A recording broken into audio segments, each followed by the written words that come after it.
Morning sa inyo at good morning din kay Richard Dudo sa India. Okay, so magandang umaga po sa inyong lahat. So tayo ay dumako sa Sunday School. May nagtanong po nung nakaraan may nag-message na patungkol doon sa 2 Corinthians 6 chapter 6 verse 14 ano. Okay, basahin nga natin 'yun. 14 to 18 na nga pakibasa. Si Brother Joel sa Switzerland. Brother Joel, pakibasa nga yung 2 Corinthians chapter 6. Ang verse ay 14 to 18 para maunawaan natin 2 Corinthians chapter 6 verse 14 to 18.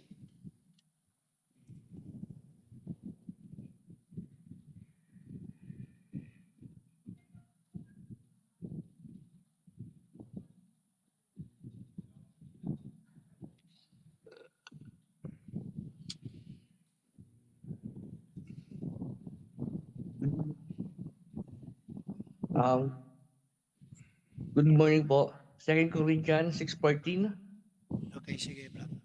Be yet not unequally yoked together Yung, with unbelievers. For what fellowship hath righteousness with unrighteousness, and what communion hath light with darkness? Verse 15. And what concord with hath Christ with the behalf, or what part hath he that believeth with an in- infidel? Verse 16. And what agreement had the temple of God with idols? For ye are the temple of the living God, as God hath said, I will dwell in in them and walk in them, and I will be their God, and they shall be my people. Verse 17. Wherefore come out from among them, and be ye separated, the Lord, and touch not the unclean thing, and I will receive you. Verse 18.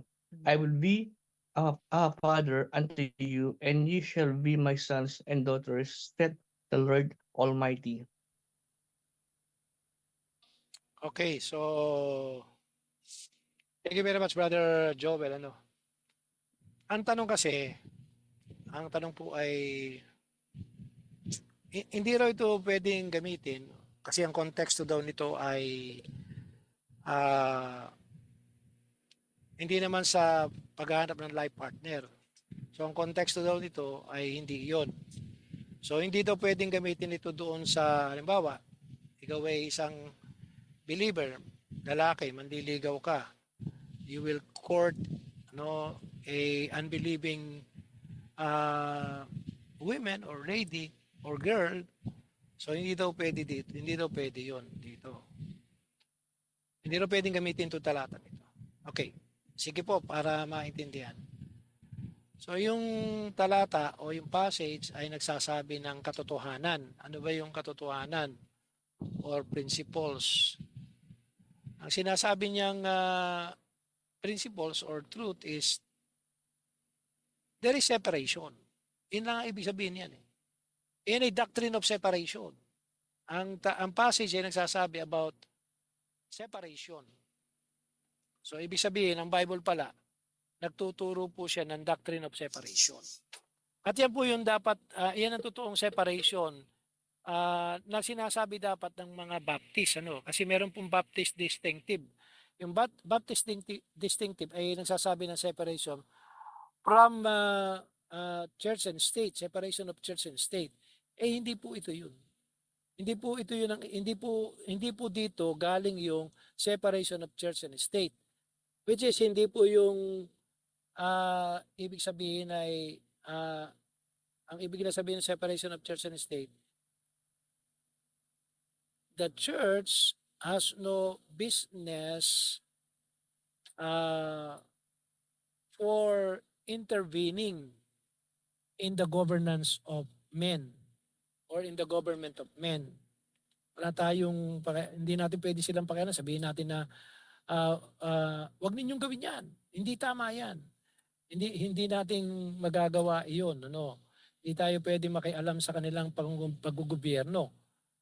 Nor the government will intervene in the affairs of the church. Hindi po yun po yung separation of church and state. Ngayon, yung doctrine of separation ay narito sa passage na ito, 2 Corinthians chapter 6 verse 14 to 18. Ano ba yung may separation between righteousness and unrighteousness? Separation between Christ and Belial. Separation between clean and unclean. Yung mga principles na yan, nasa Old Testament din yan. Kaya nga sa worship sa Panginoon, there is what you call separation between clean and unclean. You cannot use the unclean in worshiping God in the Old Testament time. Ano ba? Unclean animal. Hindi pwede. No. Hindi pwedeng gamitin siya sa worship.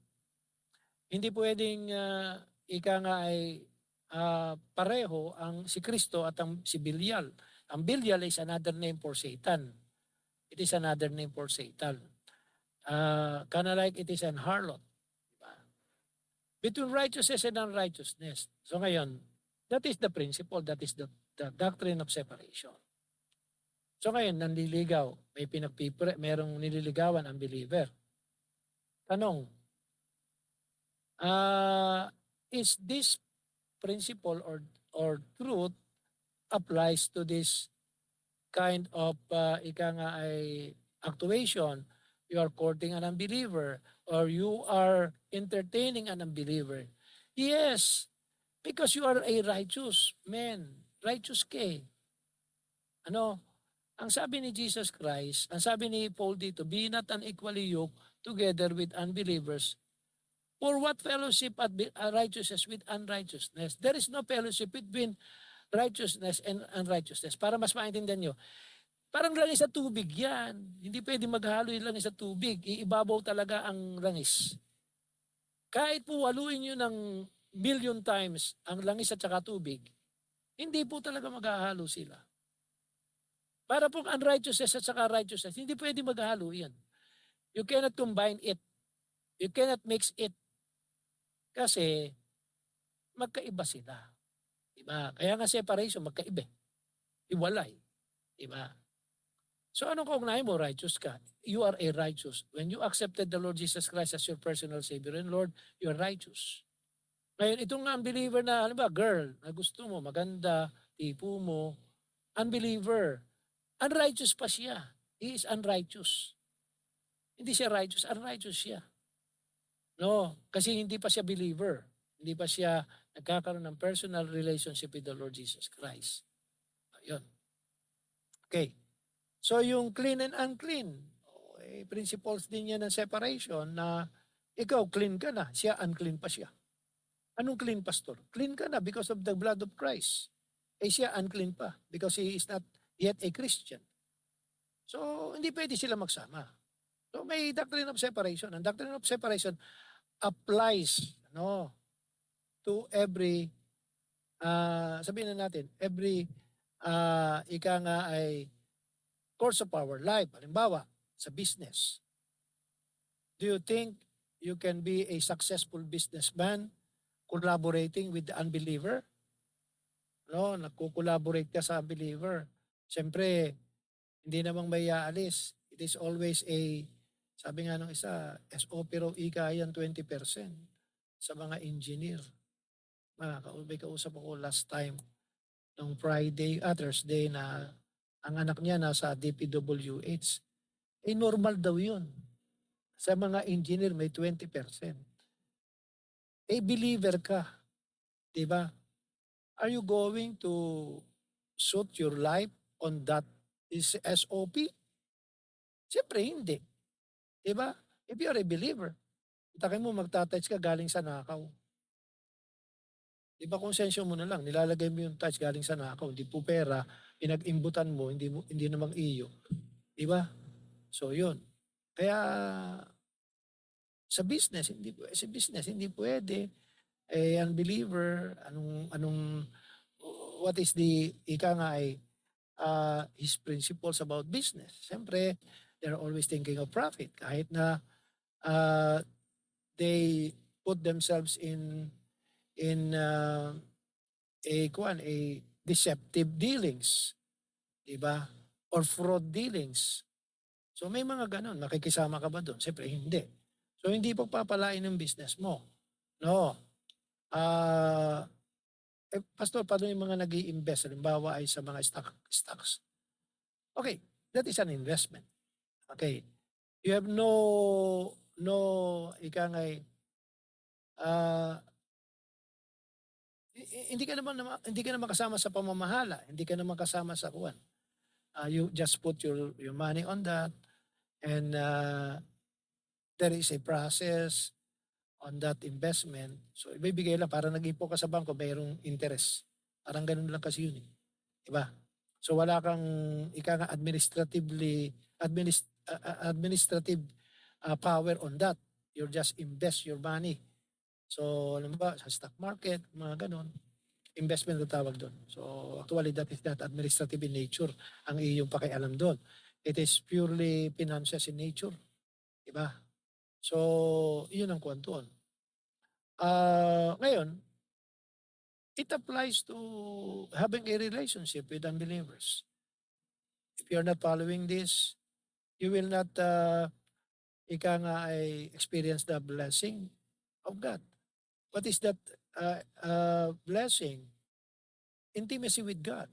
No. Ang sabi po doon sa binasa po ni Brother Joel sa verse 17, wherefore come out from among them, and be ye separate, saith the Lord. So take note the word separate. No, hiwalay, talikuran mo sila, hiwalay ka sa kanila, saith the Lord, and touch not the unclean thing, and I will receive you. Diba?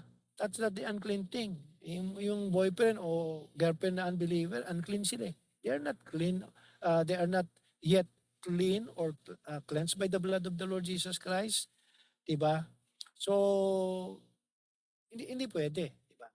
Kaya sabi dito ng Panginoon ng Bible, sulat ni St. Paul, and I will be a father unto you, and you will be, and ye shall be my sons and daughters, saith the Lord Almighty.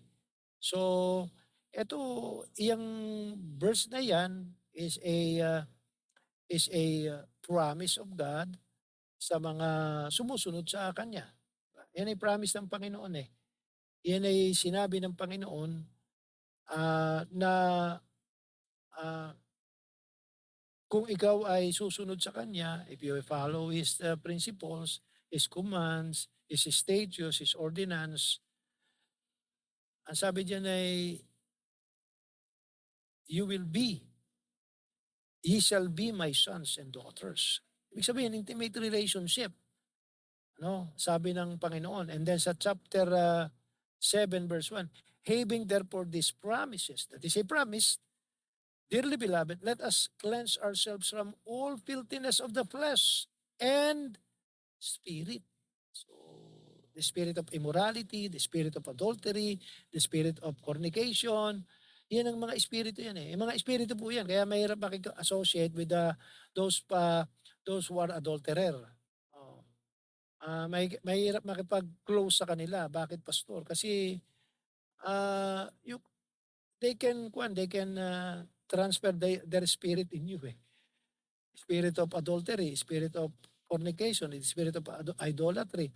So pag may ganon, di ba? Sabi nga ni Dr. Rizal, show me your friend and I will tell you who you are. Di ba? Pakita mo sa akin, sabihin mo, sino ba kaibigan mo? At sasabihin ko sa iyo, ganyan ka rin. Kasi kasama mo, siyempre yan eh. Hindi naman po pwede na naglaro kayo sa putikan, ikaw hindi ka naputikan. Kasama ka sa putikan, hindi ka naputikan. Diba? Hindi po pwede yun. Ngayon, para hindi ka maputikan, huwag ka sumama sa putikan. Diba? Kausapin mo sila, malayo ka sa putikan. Kasi pag sasamahan mo sila sa putikan, yun ang problema. Diba? Ibig sabihin, close ka sa kanila. Wala problema makipagkaibigan. But to be an intimate friend, with those kind of people, kaya nga sabi ni St. Paul sa 1 Corinthians chapter 3, No, basahin nga natin ulit yun. Yung 1 Corinthians chapter 3. Chapter 5. Matitindi yung mga sinabi ni Paul dito about a fornicator. Ano? Fornicator po ito dahil po yung pong stepmother niya ay they have a romantic relationship with his stepmother. No, most probably young po yung stepmother niya. So meron silang illicit relationship. No, Christian po itong lalaki, miyembro ng Corinthian Church. Kaya ang sabi po ni Saint Paul dito sa taong ito na sinulatan na po niya, I think personal, may sulat siya dito. Ang sabi po niya dito, chapter 5, 1 Corinthians chapter 5. Ang sabi sa verse 2, and ye are puffed up and have not rather mourned. Sinasabihan ng mga taga-Korinto, that he that had done this deed might be taken away from you, from among you. Anong sinasabi ni Saint Paul? He is telling that to the Corinthian church, you should take him away from you. From among you. And then may sinabi pa si Saint Paul sa 1 Corinthians chapter 5 verse 5, to deliver such a fornicator unto Satan for the destruction of the flesh, that the spirit may be saved in the day of the Lord. Christian No, kaya lang kanya po ay lustful kasi meron siyang illicit relationship with his stepmother. So sabi ni Saint Paul to deliver such an one, yung fornicator na yan, kay Satan na lang. For the destruction of the body. Kaya si Satan kayang sirain itong katawan natin to pag hindi tayo sumusunod sa Panginoon. And the Lord will let us. Satan will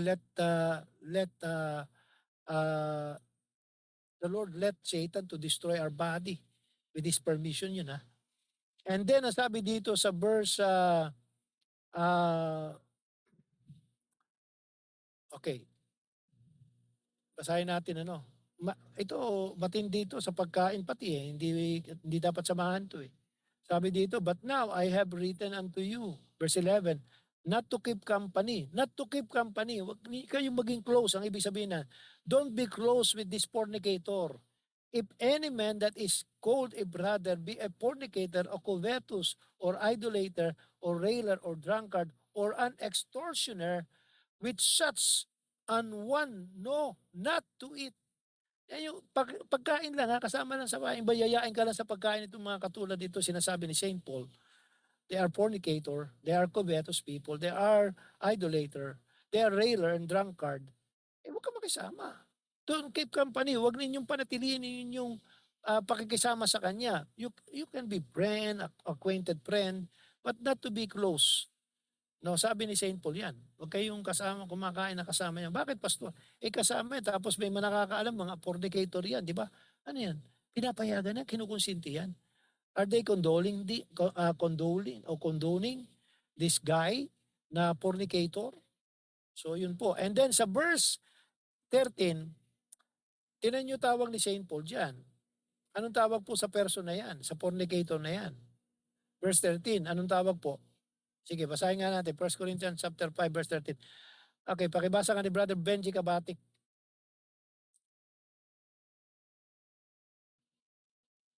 Verse 13, ano?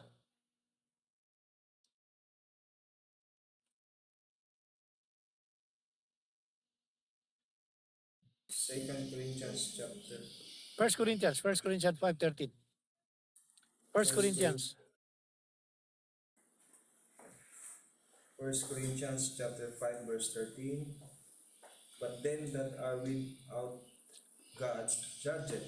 Therefore, put away from among yourselves that wicked person. Okay, thank you very much. Ang tawag ni Saint Paul, that wicked person. Sino yung wicked person? The fornicator.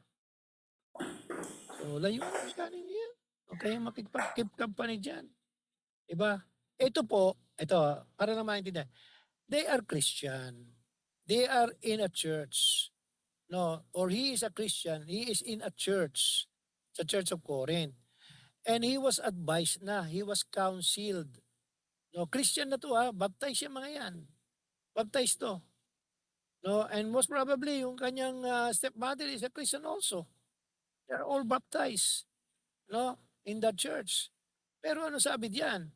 Don't keep company with this fornicator. I already counseled him. I already advised him to not to pursue that relationship. But they pursue.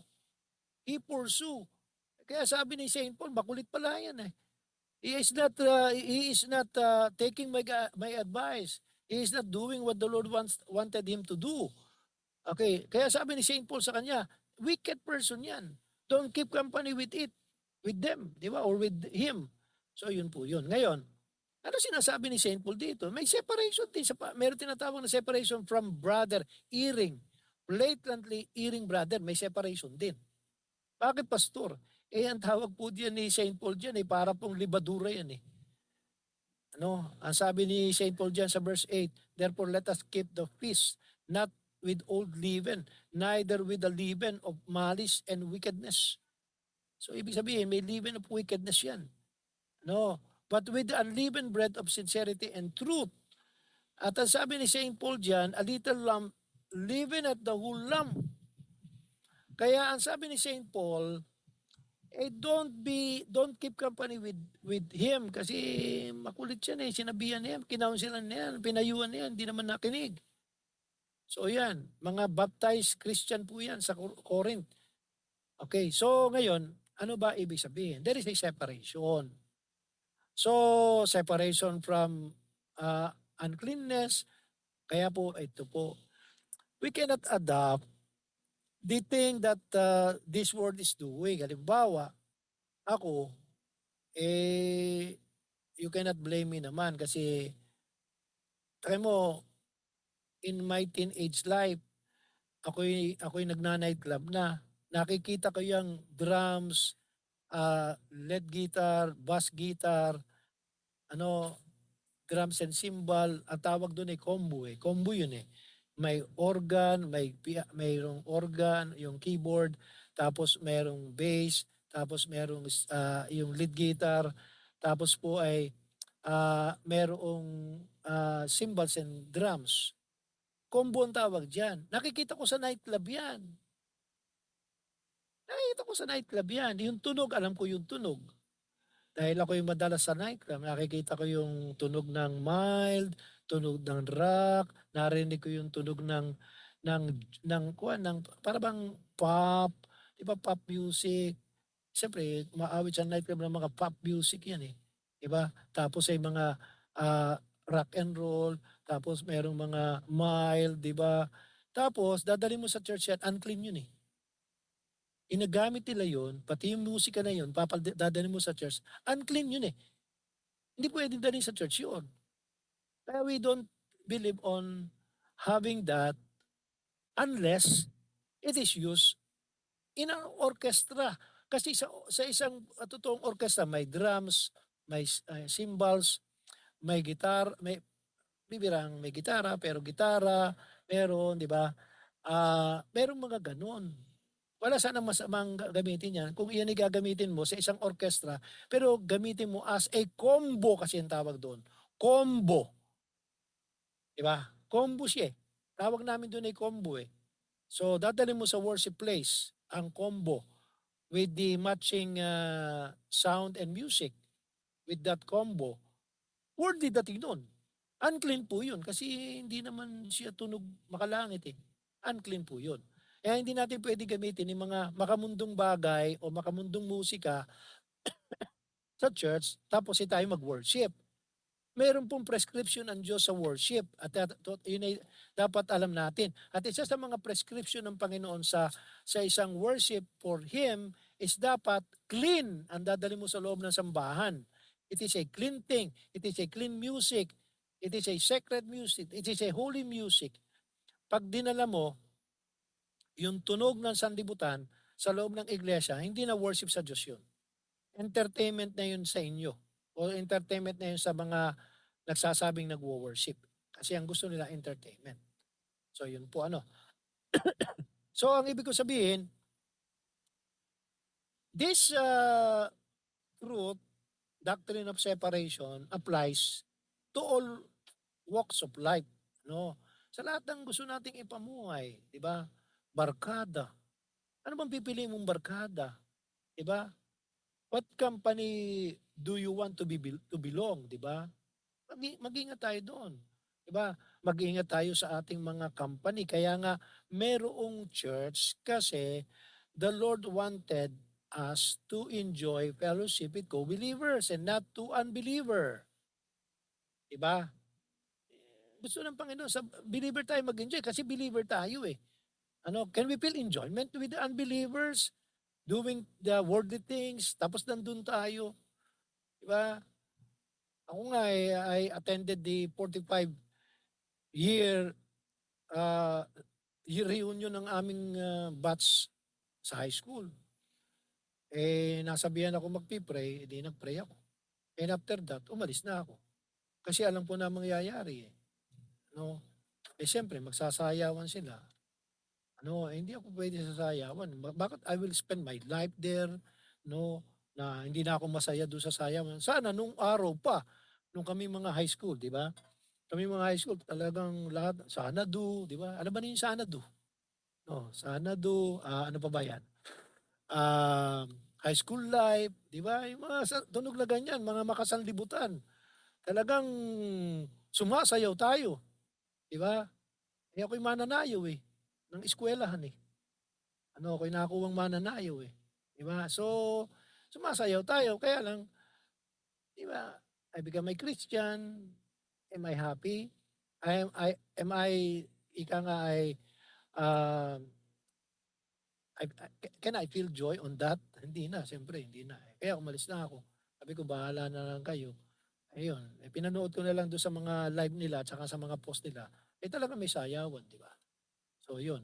Pero ang ibig ko sabihin eh, ito, we must be separated from our, we must, ika nga, be careful to have company of friends. Parang problema, may mga kaklase kayo. But your reason why you are there is to be a witness. Halimbawa, si Brother Benji Hirapion is there in his job.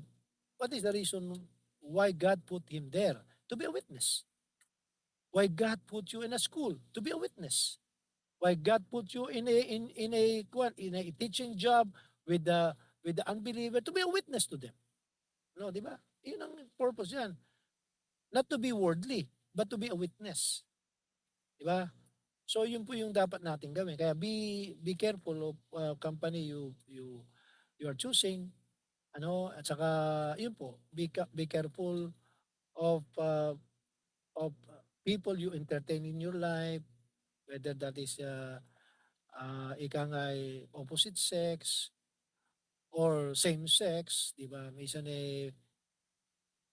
ang problema ng mga young people ngayon, same sex.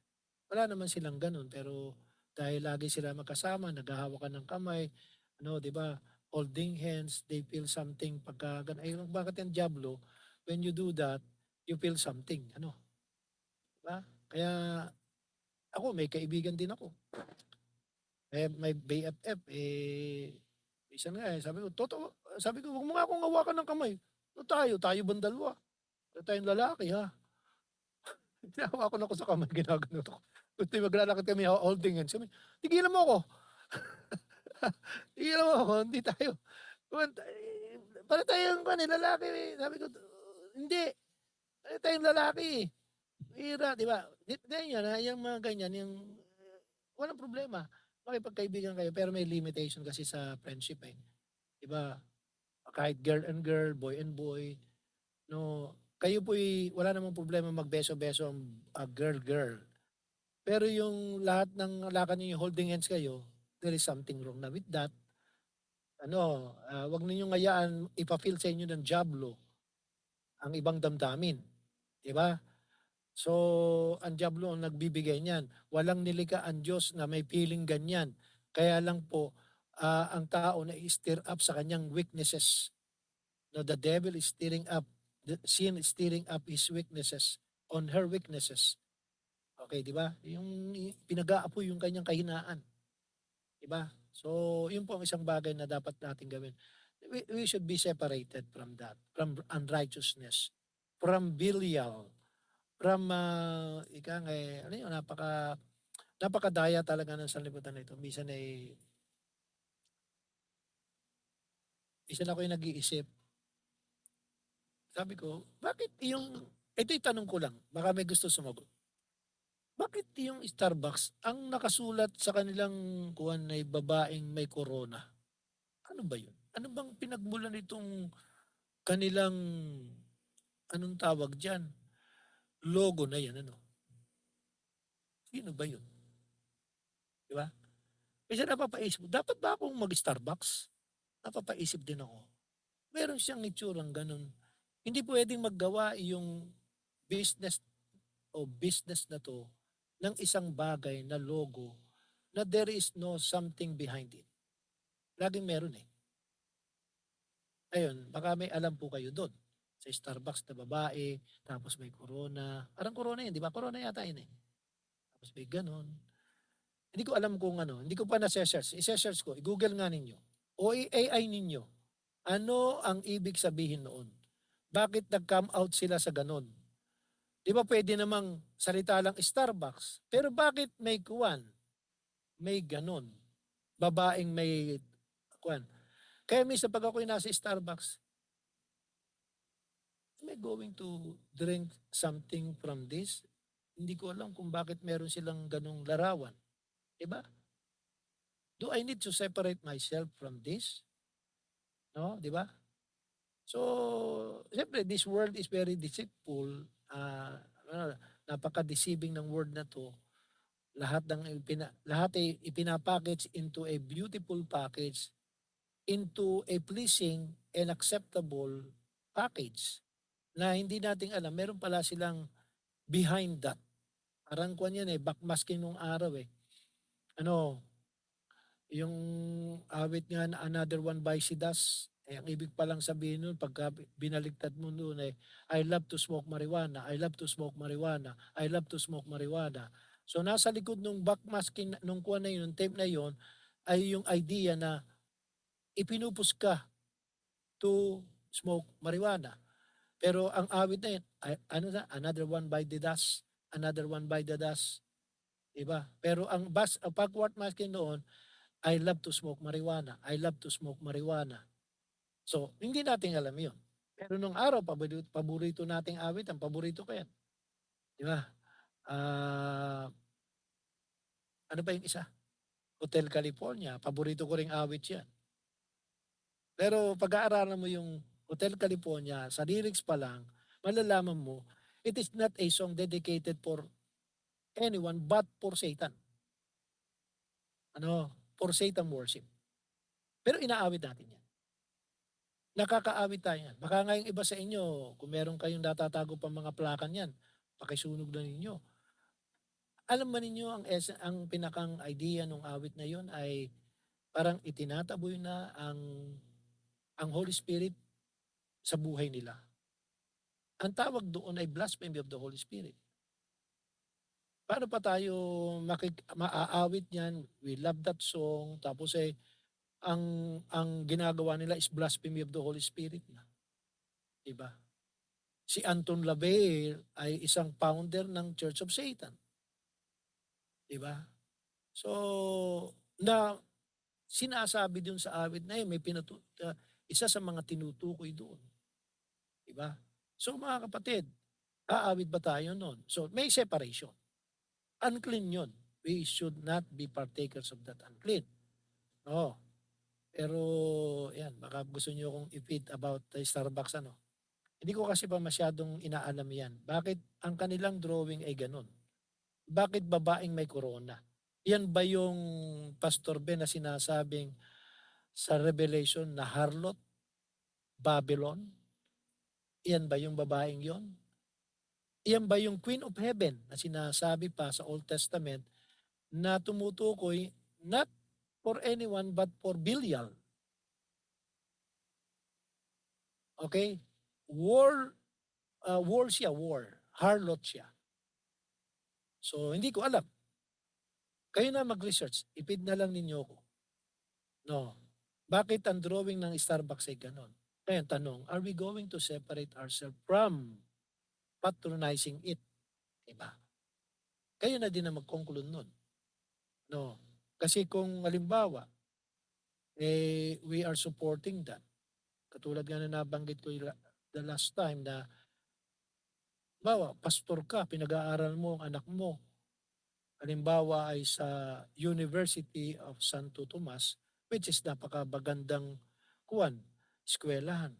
Pero, alam ba ninyo istorya ng University of Santo Tomas? It was founded by monk, by priest. For what purpose? For Catholic, for the spread of Catholicism. At pastor, na bago na ba yun? Hindi pa po. Yun pa rin po yung kanilang purpose. That they have money for spreading Catholicism. Okay? So, New Era. Ako po may alam na pastor, nag-aral yung anak niya sa New Era. Ikuan yan, iglesia ni Manalo yan eh. Ano bang purpose? Bakit sila nagtatayo? To spread their belief. Diba? Hindi natin pwedeng itago yan. Diba? Ang Barnabas Bulacan Christian Academy, ginagamit din natin for evangelism yan. Para may evangelize yung mga magulang. Kahapon may meeting, so nag-share tayo ng gospel. O yun. Diba? So, mga kapatid, iyon po yun. Iyon ang mga tanong, are we going to enroll our for that cause? Diba? Our children for that cause.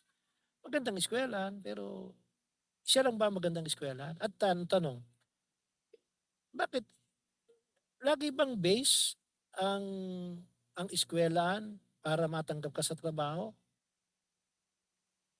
Parang hindi. Kasi ang mga likes ni Ford, ang mga likes ni Steve Jobs, they are not scholarly, ika nga ay mga tao. Hindi sila napasok sa mga Harvard, by the way, Harvard is a Christian school din.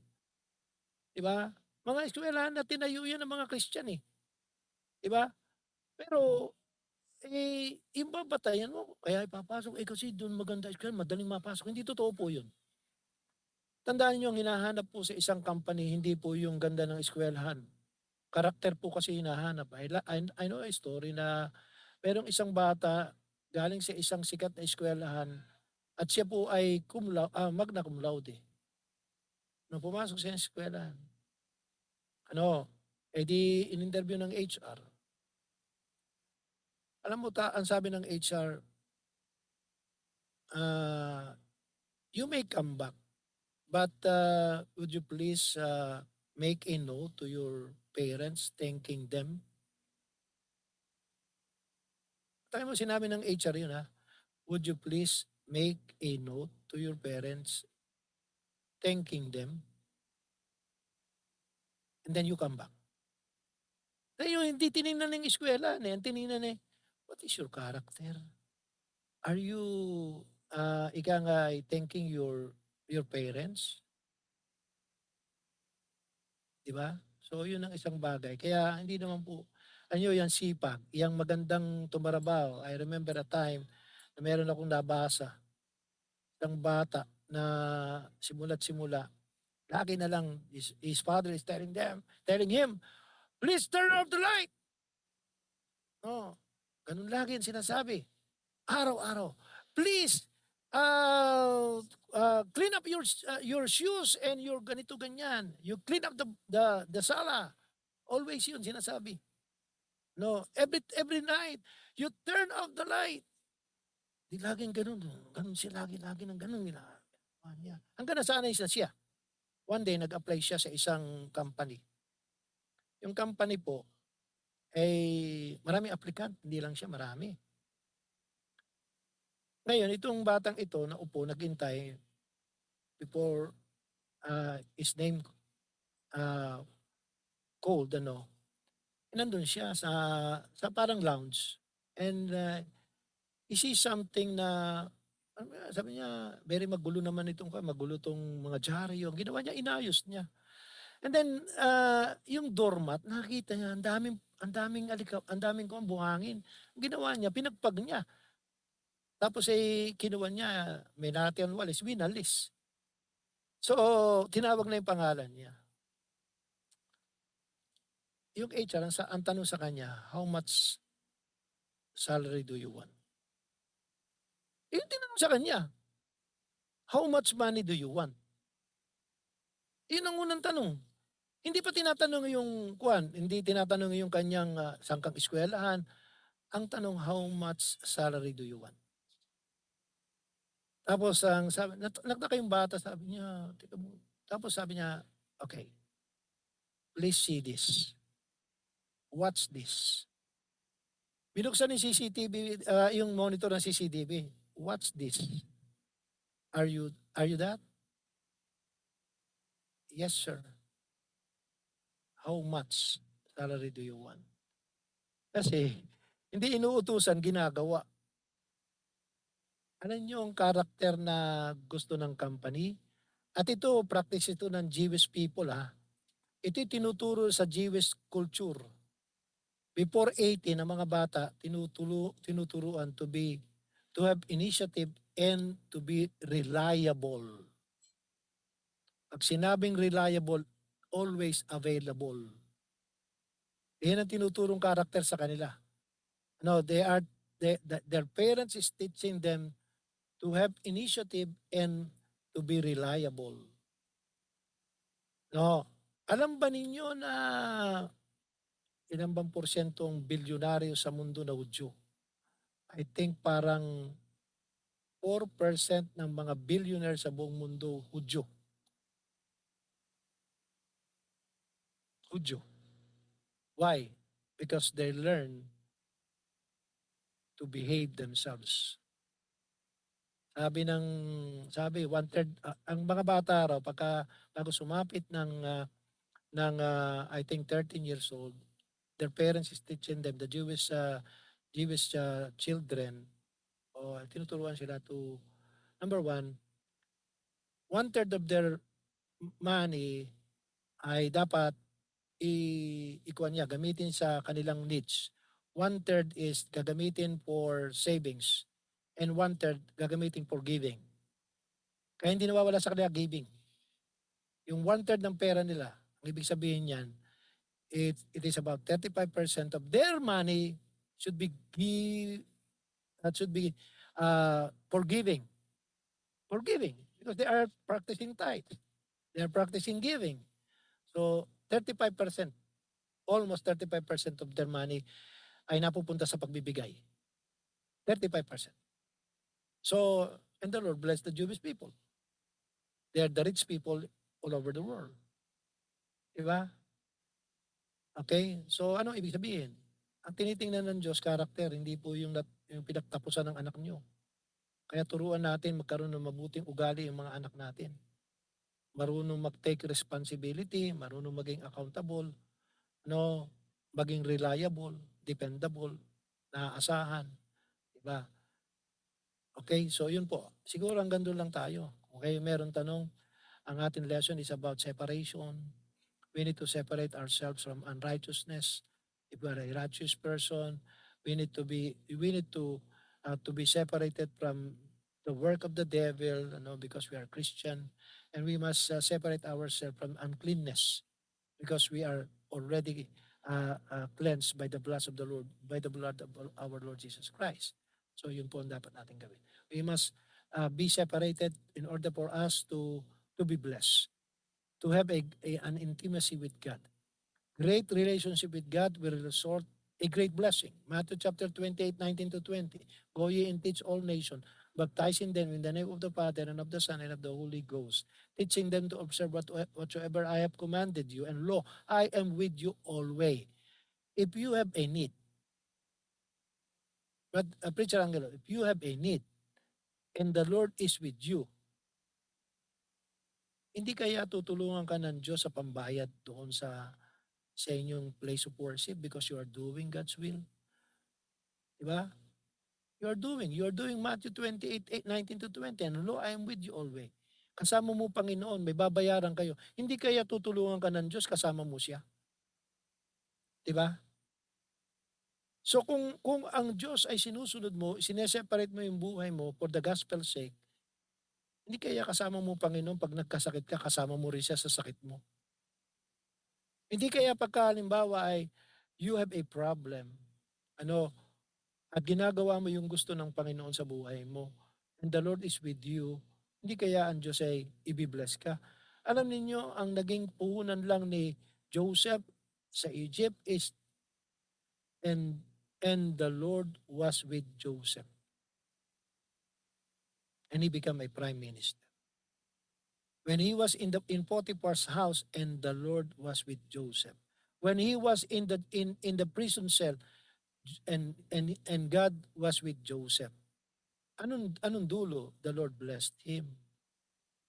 Edi yung 2 Corinthians chapter 6 verse 17 hanggang verse 1, magkakaroon tayo ng intimate relationship with God. Lagi natin siyang kasama. We are His sons, and He is our Lord.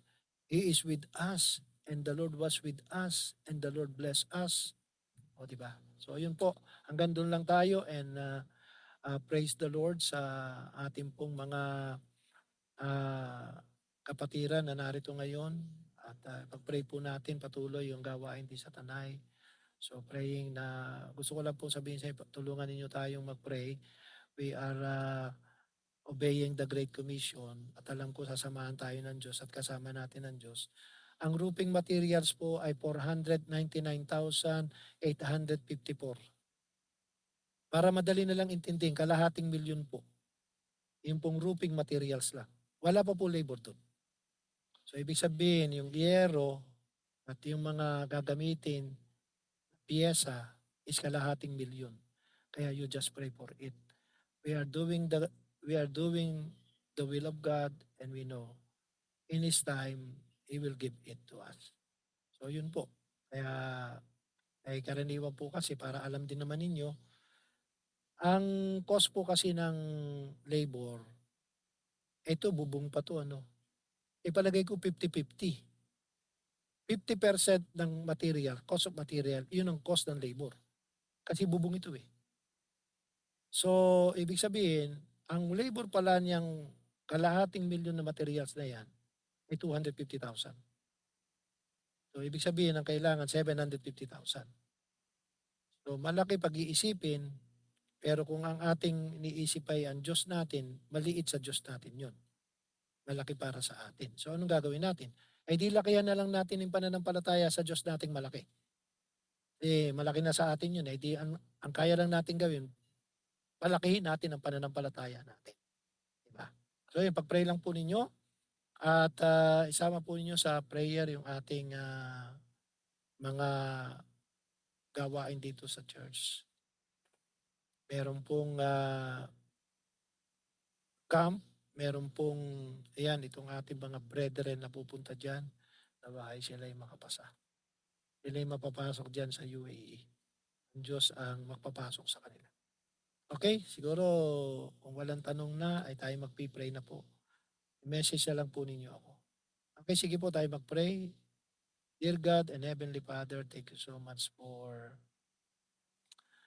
the blessing coming from your word, the promise and the assurance that you will do whatever you have promised us. Salamat po, Panginoon. Ikaw po magpala po sa gawain po sa CBCMMI, UAE, and ministry, Panginoon. Ikaw na po magpala.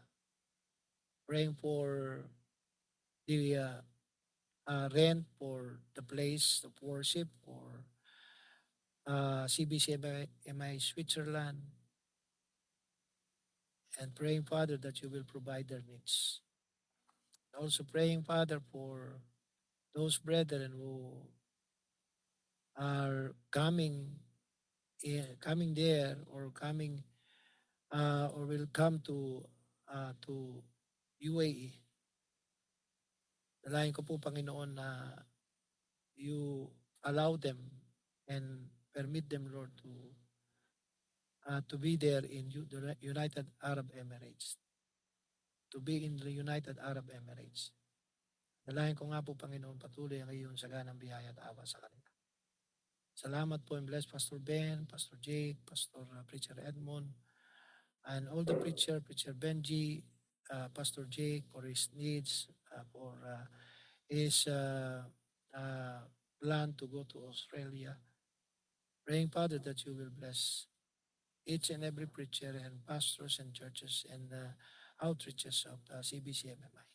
Thank you so much, Father. And we do pray all these things and we do believe that you hear our prayers in Jesus' name. Amen. Okay, salamat po. At mamaya na lang po. Okay, sige po. God bless you.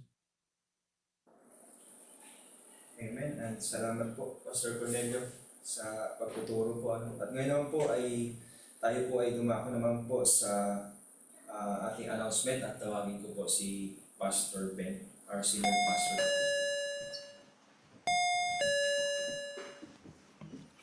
Okay, so good morning po sa inyo lahat. At para po sa ating mga ilang announcement and reminders.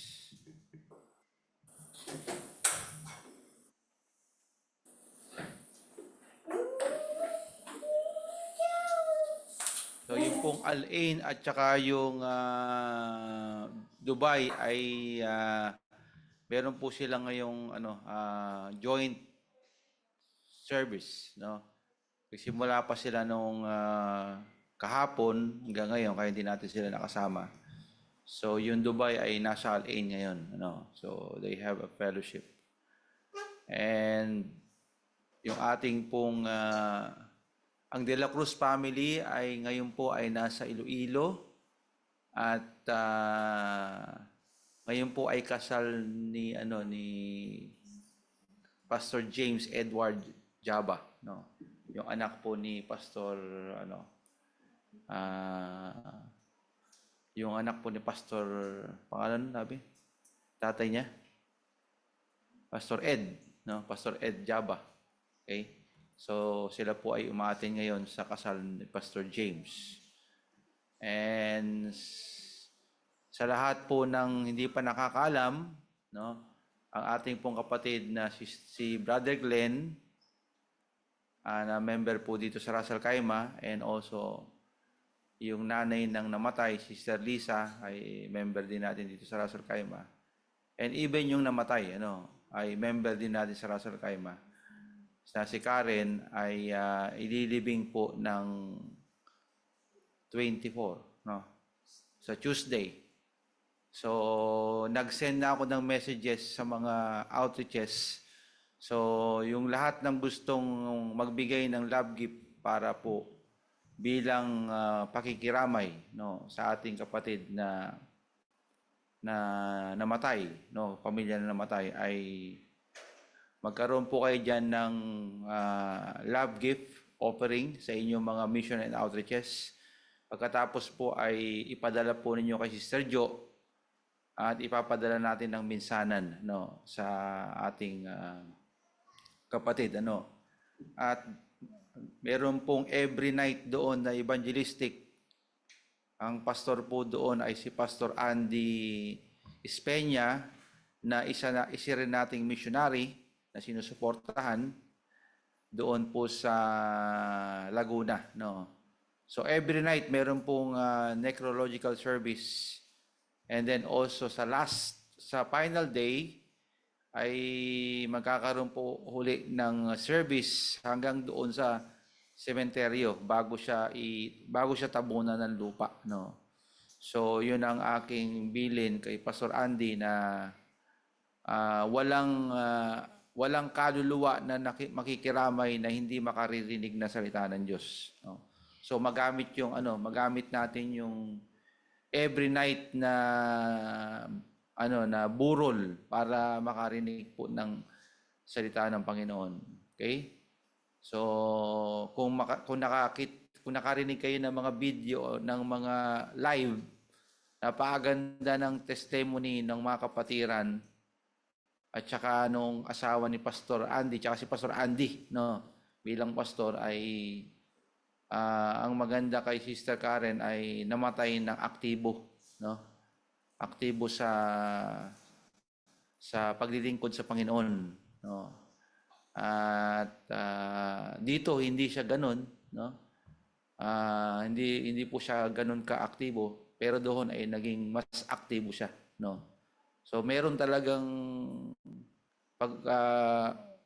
meron talagang mga kapatiran na kapag umuwi kalooban ng Panginoon, meron namang umuwi na hindi kalooban ng Panginoon. Kasi malalaman mo na pagka umuwi ka kalooban ng Panginoon, mas lalo ka pang nagagamit, nagiging aktibo ka pa, no? Pero pagka umuwi ka, nag-backslide ka, alam mo na hindi kalooban yung pag-uwi mo, no? Labag sa kalooban ng Diyos yun.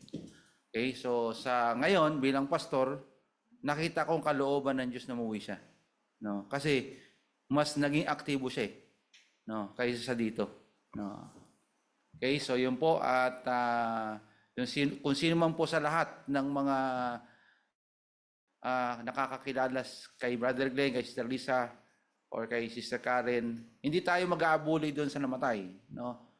Mag-aabuli tayo doon, makikibawas tayo doon sa gastusin, no, sa pagpapakain. Alam niyo naman, napakagastos sa Pilipinas pagka may namamatay, no?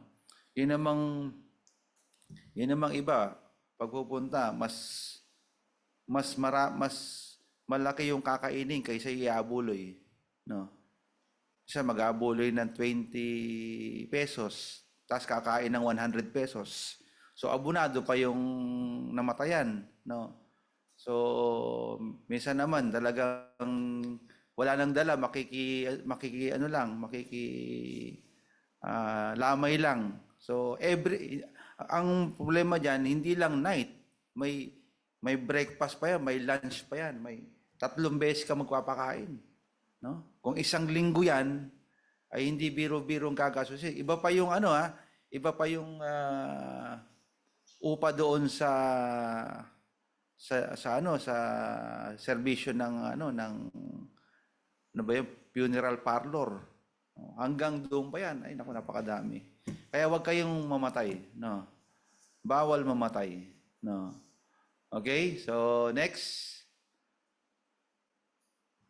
Okay, so yung ating PIBA4 sa March 20, okay na ba yung settle si Ninyo? Okay, so paki-settle, no, March 20 yung ating pong mag-invite kayo ng mga unbeliever, no? Ang pinaka main reason niyan ay evangelism, no? Yung pong hindi nyo maimbitahan na katrabaho nyo, kaklase ninyo, kaibigan ninyo, na hindi maimbitahan sa church kasi nga ang pakiramdam nila pag church para silang naiinitan, no? So yan yung ating another way in order to share the gospel. So hindi tayo doon, kung tayo lang, wag na tayo magpiba, no? Kasi pwede naman tayo maglaro sa kanya-kanyang mga Emirates, no? So mag-invite kayo ng inyong kaibigan, ng inyong kaklase, ng inyong katrabaho para makarinig sila ng salita ng Diyos. Yan, that is the main thing ng ating pong mga extra activities. Okay? Next. Si Pagan family sent off to Australia. Pag-pray po natin yan. So, this year. Okay? So, nasa 83,000 dirham yung kailangan nila para po sa kanilang financial na pangangailangan. Okay? Next. So yan na po yung meron na pong naibik, no? Nawala na sa bahay ni Kuya.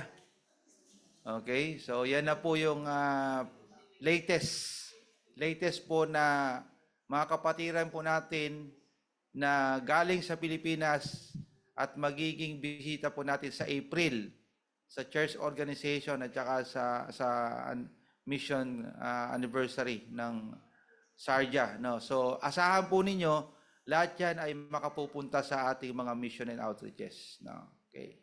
Pag-pray po natin yung kanilang visa at saka yung kanilang plane ticket. No? So, yung pong apat, no, maliban kay Deacon EJ, yung pong apat na yan ay funded po ng CBCMMI from plane ticket, visa, and also food and accommodation, transportation. Yan naman kasi din ang rule ng UAE government. Pagka ikaw ay i-sponsor, dapat i-sponsor mo sila. No? So, ginagawa lang natin yung dapat nating gawin. No? So, lahat po ng yan ay kukunin natin sa first fruit offering. Kaya po yung ating pong first fruit ay inilalagay natin sa isang sentrong lalagyan. Ano? Sapagkat doon natin kinukuha yan. Ano? 4 na visa, 4 na plane ticket, maghahanda tayo ng transportation nila, maghahanda tayo ng accommodation, maghahanda tayo ng lahat habang naririto sila sa UAE. No? Kay Deacon EJ naman ay sarili po nilang gastos sa kanila pong plane ticket, no. Yung visa yung ating ipo-provide at saka yung kanilang transportation and accommodation and food. Pero doon sa gusto nilang kainin na gusto, sila na, no. Okay? So hindi po magtatagal yan si Deacon EJ kasi may may business yan sa Pilipinas, siguro mga maximum 15 days, no? Mga 15 days yan. Okay? So pag-pray po natin yung safe na travel at saka yung mga immigration officer. Yan. Okay, Moreno family also pag-pray po natin, naka-apply po sila sa Canada para po at aware po kayo na si Preacher Edmond at saka si Pastor Jake is on the way, no? Another step of faith, another challenge, okay? So pag-pray po natin ang Moreno family sa Canada. US visa application for ISC sa 2026. Pag-pray po natin 'yan, naka-apply na po 'yan. So hopefully provision din and guidance ng Panginoon.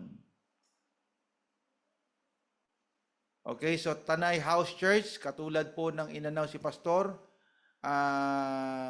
nasa 750, no? Kung roof ay 500,000, ay tapos kalahati labor, 750. So pag-pray po natin yan, hopefully gumamit ang Panginoon, siya ang gumawa ng paraan para po sa provision ng Tanay Rizal House Church. Okay, so yan na po yung nasisimulan. So wala pang group yan, ano?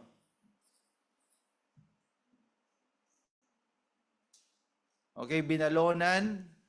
Yan naman po ay, tawag dito, renovation, no? So renovation, may bahay na po doon, i-renovate lang para matirahan po ng ating missionary, no? So, nakikita ko ay nagpapadala ngayon si Pastor Chris ng mga pictures sa group, mga adults, mga young people, mga kids na tinuturuan nila. Doon sila nagtuturo sa may flood control. Pinapaupo nila doon sa may pinaliguan namin sa pinakataas. No? So doon sila nagtuturo ngayon. And then Switzerland, so kagaya po ng si Preacher Angelo, meron po sila ngayon ginagamit na gagamitin 100 isang araw. So napakamura niyan, no? From 250 per hour, ngayon po ay 100 na lang sa isang araw na 'yon.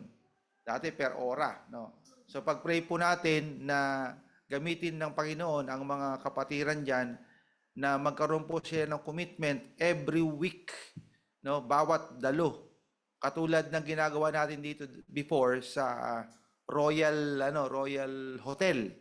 Naalala po ninyo, meron tayong commitment noon na bago tayo mag-service sa hotel, nagbabayad na tayo. Nung panahon ng tayo ay pinagbawalan na magdaos sa house church, no? So nag-hotel tayo, ilang taon din 'yun, ano? No, so hindi natin alam kung paano. Alam niyo namang ang stewardship ay first and second lang, no? Pagdating ng third and fourth and fifth. Pero hindi natin alam kung paano tayo nakakabayad ng every Sunday. Wala namang pumapasok ng every Sunday. Okay? So, pero pinrovide ng Panginoon 'yon. Bawat Sunday nagbabayad tayo, wala tayong utang sa hotel at nakaraos tayo. So, kung nakaraos ang Ras Al Khaimah, makakaraos din ng ang Switzerland sa ganyang kalalagayan. Okay, renovation din 'yan sa Pampanga, no? I think meron na pong mga initial fund na pumapasok diyan. Ngayon, iipunin natin 'yan tapos pagkatapos papadala natin para maipagpatuloy yung ano man ang pinapagawa doon sa Pampanga.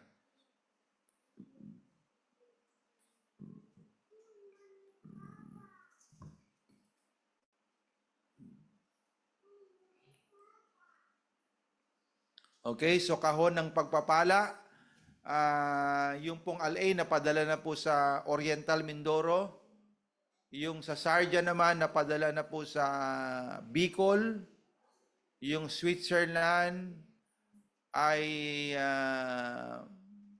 mapupunta sa Cagayan, yung Abu Dhabi, binigyan ko na rin ng assignment kung saan nila papadala, yung Ras Al Khaimah mayroon na rin po, so inassign na ni Sister Annalyn yung inyong mga dadalhin at ang una nagdala ay Malamog Family.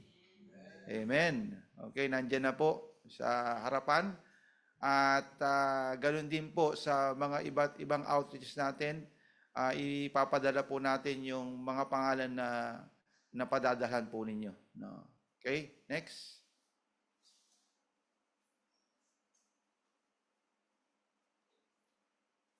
Okay, and then also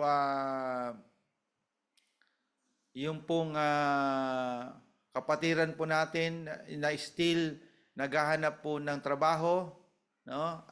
Naghihintay ng result si Brother Jimwell. Sino pa yung naghihintay ng result?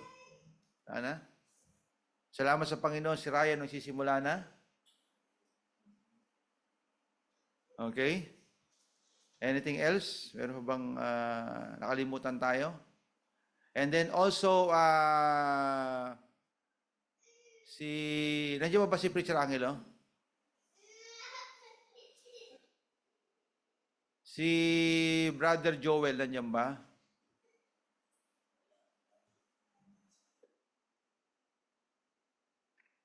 Si Banji, nandiyan?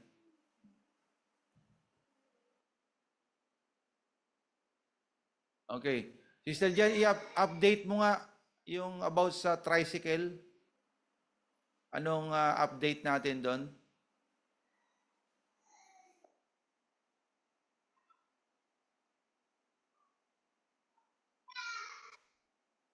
Okay. Preacher Angelo, paki-update yung tricycle. Ano na yung Ayun, about sa tricycle, Pastor, actually, nag-usap na sila ni Pastor yung bibili. Nandun na lahat ng pera sa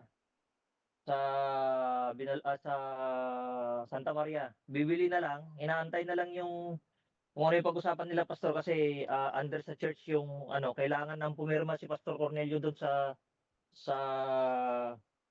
sa pagbili ng motor. So, Yun. hindi ko alam, mayroon siyang sinasabi na documents na lang, pipirma na lang through internet yata yung kanyang gagawin or else ang gagawin nila, bibilin na lang daw under the name yung kapatid ni Banji. Pagka pumunta si Pastor Cornelio, madali na lang daw naman yung transferring. Hindi ko Okay. alam kung ano yung pinag-usapan nila, pero yung tricycle siguro next week meron na. Yun. So, mahalaga maipangalan sa church. No? Oo, Pastor. Under sa church yung Yung ano, tricycle. Okay, good. Amen. Salamat sa Panginoon. So salamat po sa mga kapatiran sa Switzerland, no? Anong pangalan nun nung nag-donate? Sister Tess. Sister Tess. Sister Tess, ano apelyido? Uy, asawa ng Swiss yun eh. Pero namatay na yung ano, balo siya.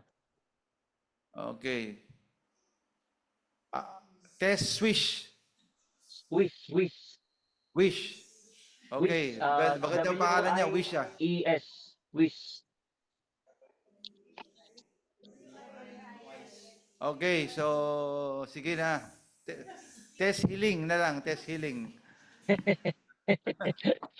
Okay, so salamat kay Sister Tess Healing, no, Tess Wish sa kanyang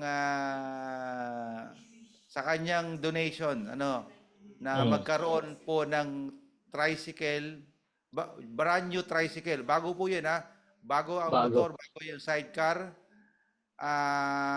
Para po magamit ni Pastor Chris doon po sa Santa Maria, papunta ng Santa Maria at saka sa Puso Rubio at saka sa Binalonan. So tatlo po 'yan. Kasi po yung una nating motor na ginawa natin ng paraan yung pong motor sa Bulacan, tapos nagpadala din sila Preacher Angelo ng pang-repair noon, yung Switzerland, nasisira, no.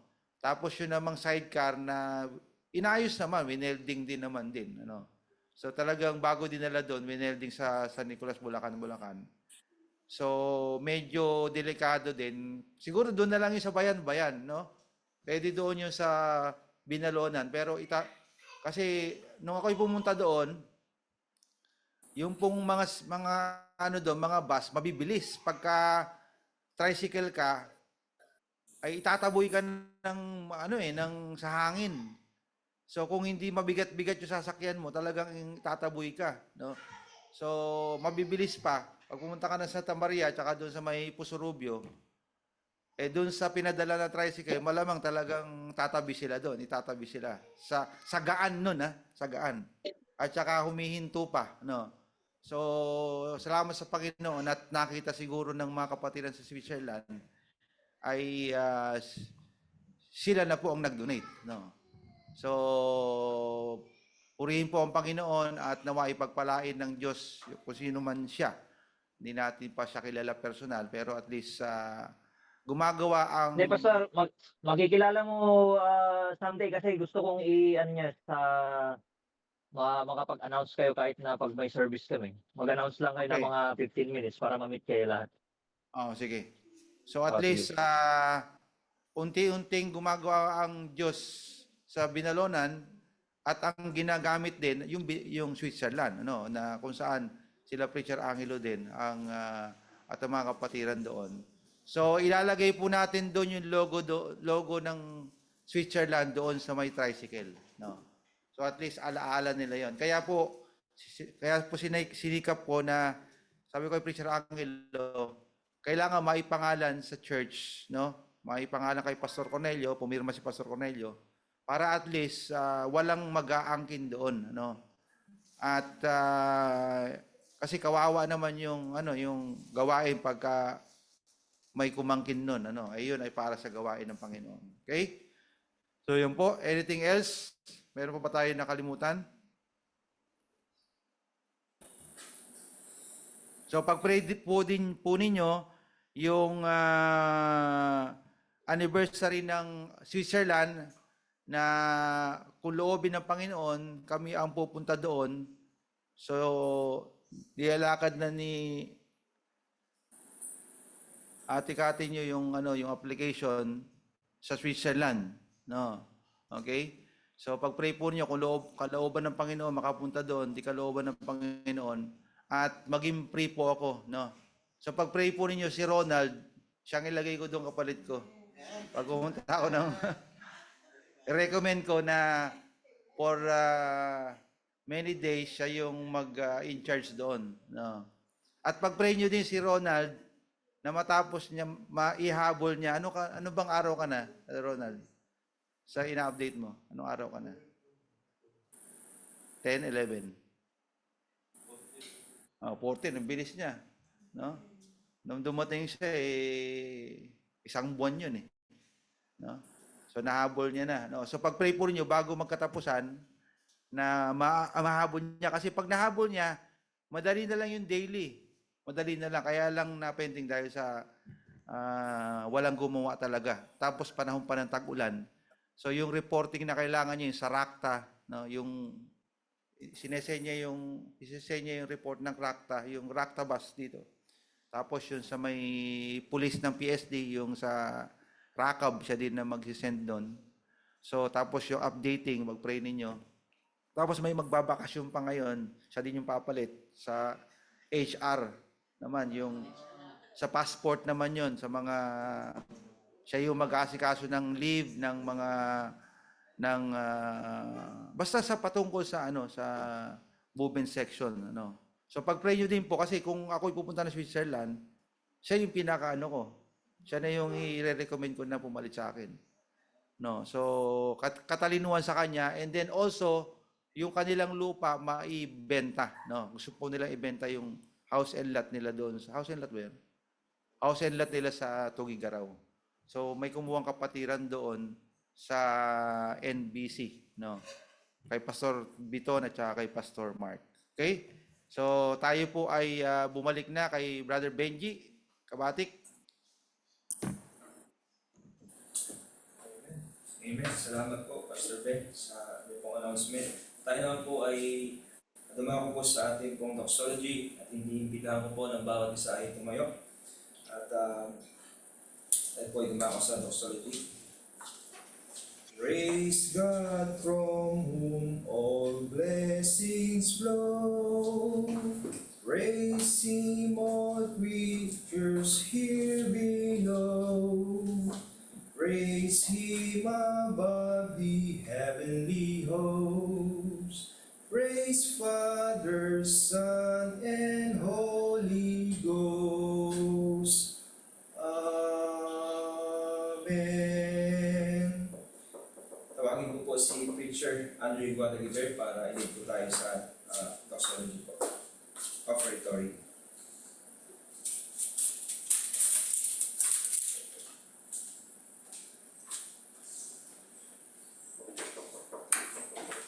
Let us pray. Heavenly Father, thank you, Lord. Sa oras na to, we praise you, dear Lord, sa pagbibigay ang Panginoon, and sa malilikom na salapi, ikaw po, Panginoon, ang patuloy na magpala nito at gamitin mo, Panginoon, sa ikalalaganap ng iyong salita. We thank you for our employers, mga kumpanya namin, Panginoon, that you have given to us, entrusted to us, Panginoon. And even sa mga trabaho ng mga kapatiran, may mga bagong trabaho. Salamat, Panginoon, for using these companies para ma-provide ang pangailangan ng mga kapatiran. We also praise you, dear Lord, sa kapatiran na patuloy na nagiging tapat sa kanilang pagbibigay. Ikaw, Panginoon, ang balik sa kanila as you have promised, Panginoon. Even the protection ng mga kapatiran sa kanilang financial, O God. Salamat din, Panginoon, sa mga kapatid namin na nakahanap na ng mga trabaho, and we also continue to pray sa brethren na naghahanap pa rin ng trabaho. At sila, Panginoon, ay pagpalain mo para sila ay maging kabahagi rin ng pabibigayan. And once again, we thank you for all this blessing, Panginoon, and sa mga missionaries namin. Patuloy mo, Panginoon, na pagpalain sila, na maging kagamit-gamit sila at gamitin mo, Panginoon, ang salaping malilikom para maging instrumento sa ikakalaganap ng iyong mga salita, hindi lamang, Panginoon, dito sa UAE, kundi sa buong mundo, Panginoon. Ikaw pang mapapurihan. In Jesus' name we pray. Amen.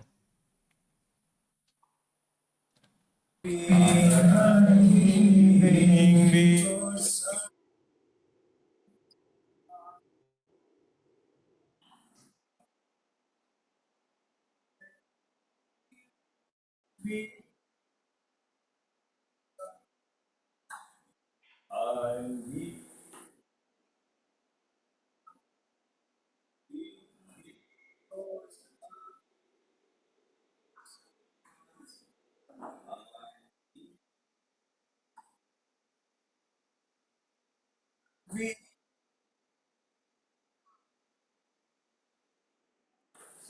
tayo po ay mag-closing prayer po at hilingin po natin si Brother Jimwell sa Salcaima para po sa ating closing prayer. Kaya let us pray. Panginoon Diyos, aming Ama, salamat nga po Panginoon sa natapos naming Sunday School. Panginoon, salamat nga po sa aral na aming napakinggan. Salamat patuloy sa buhay ni Pastor Cornel na patuloy niyo ginagamit upang kami every Sunday sa aming Sunday School ay patuloy na natuturuan, Panginoon. Yun nga po sa aming pasamantalang pag-iwalay, patuloy niyo pa rin pong gabayan ang gawain sa bawat outreaches, Panginoon. Nawa ay patuloy ay mga gawain na ito ay patuloy na maging encouragement, Panginoon, sa bawat isa. Aring Panginoon na pagsasalo-saluhan na breakfast, Panginoon, nawa patuloy niyo i-bless ito, Panginoon, na maging kalakasan ng aming physical na pangatawan. Kaya mag-ingat, Panginoon, sa bawat isa hanggang sa mamaya. Ito po ang dalangin sa pangalan ni Jesus. Amen. Amen. Amen. Maraming salamat po and God bless po.